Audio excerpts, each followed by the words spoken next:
مصطفیٰ جان رحمت صلی اللہ علیہ وآلہ وسلم کے چہرے کا طواف کرتی رہتی تھی. تو آقا حضور رحمت عالم صلی اللہ علیہ وسلم فرماتے ہیں، جس وقت زید نے بتایا نا حضور میرے ابا جی ہیں، میرا بھائی ہے، میرے چچا ہیں اور میرے خاندان کے لوگ ہیں، تو حضور نے فرمایا قم فسلم علیہم یا زید. حضور نے فرمایا زید کھڑے ہو جاؤ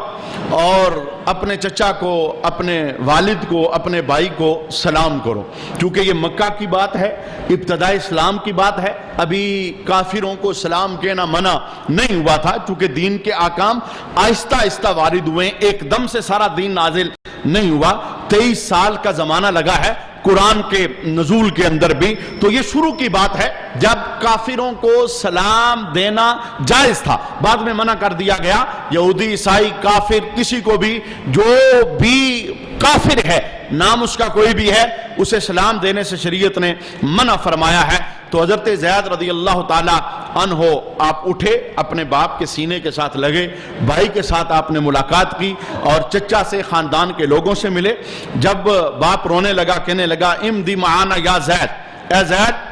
آپ کو میں اپنے ساتھ لے کے جاؤں گا، زمانہ ہو گیا تمہیں ڈھونڈتے ڈھونڈتے، میرے بیٹے تو کہاں رہ گیا تھا. تو حضرت زید رضی اللہ تعالی عنہ کے سامنے انہوں نے جب اس خواہش کا اظہار کیا تو حضرت زید نے حضور کی طرف اشارہ کیا، کہا میں تبھی جاؤں گا جب سونا مجھے اجازت عطا فرمائے. تو باپ ہے لیکن میری محبت اب ان سے ہو چکی ہے، میں ہاتھ ان کے ہاتھ میں دے چکا ہوں، میں ان کی غلامی میں آ چکا ہوں. ما اريد برسول اللہ بدلا ولا غیرہ. حضرت زید کہنے لگے کہ مجھے بتاؤ حضور کا کوئی بدل ہے؟ حضور کے علاوہ کوئی حضور جیسا مجھے ملے گا؟ میں تو نہیں چھوڑ سکتا. تو حضرت زید کے والد نے رسول اللہ کی بارگاہ میں عرضی پیش کی، کہنے لگے یا محمد انا معطوک بہذا الغلام دیات. اے محمد آپ اس بچے کے بدلے میں ہم سے جتنے بھی پیسے لینا چاہتے ہیں ہم دے دیں گے. یہ ہمارا بیٹا ہے، اب آپ کا غلام بن چکا ہے، آپ سے محبت کرتا ہے، جتنے پیسے آپ مانگیں گے ہم پیسے دیں گے، ہمارا بچہ ہمیں دے دیں. تو محبوب نے آگے سے کیا کہا میں زید کا 1 روپیہ بھی نہیں لیتا، میرا صرف ایک تقاضا ہے. کیا؟ وہ ذرا لفظ سنیے. ایک نیا بندہ مسلمان ہو رہا ہے تو اسے مسلمان کرتے ہوئے الفاظ کیا بولنے چاہیے. میرے محبوب نے حضرت زید کے والد ابھی مسلمان نہیں تھے، چچا بھائی خاندان کے لوگ ابھی مسلمان نہیں تھے. محبوب کہنے لگے ان تشہدوا اللہ الہ الا اللہ وَأَنِّي خَاتَمُ أَنْبِيَاءِ وَرُسُلِهِ. اے زید کے والد، میں زید کو آزاد کرنے کے پیسے نہیں لیتا، میری خالی ایک ہی شرط ہے، تم یہ گواہی دو اللہ کے سوا کوئی معبود نہیں اور میں سارے نبیوں اور رسولوں کا خاتم بن کے دنیا میں آیا ہوں. خالی یہ نہیں کہا کہ میں اللہ کا رسول ہوں، بلکہ لفظ کیا ہے وَأَنِّي خَاتَمُ أَنْبِيَاءِ وَرُسُلِهِ. تمام نبیوں اور رسولوں کا خاتم بن کے آیا، میرے بعد کوئی نبی نہیں آئے گا. تو حضرت زید کے والد کا مقدر جاگا، انہوں نے کلمہ پڑھا، چچا نے کلمہ پڑھا، بھائی نے کلمہ پڑھا، وہ در مصطفیٰ کے اوپر حاضر ہو گئے اور آقا حضور رحمت عالم کے دامن کے ساتھ وابستہ ہو گئے. اس حدیث میں یعنی اس بات کی تشریح موجود ہے کہ محبوب کریم علیہ السلام کے بعد قیامت تک اب کوئی نبی آ سکتا، حضور آخری نبی ہیں اور آقا حضور رحمت عالم کو ختم نبوت کا تاج دے کے اللہ نے دنیا کے اندر جلوہ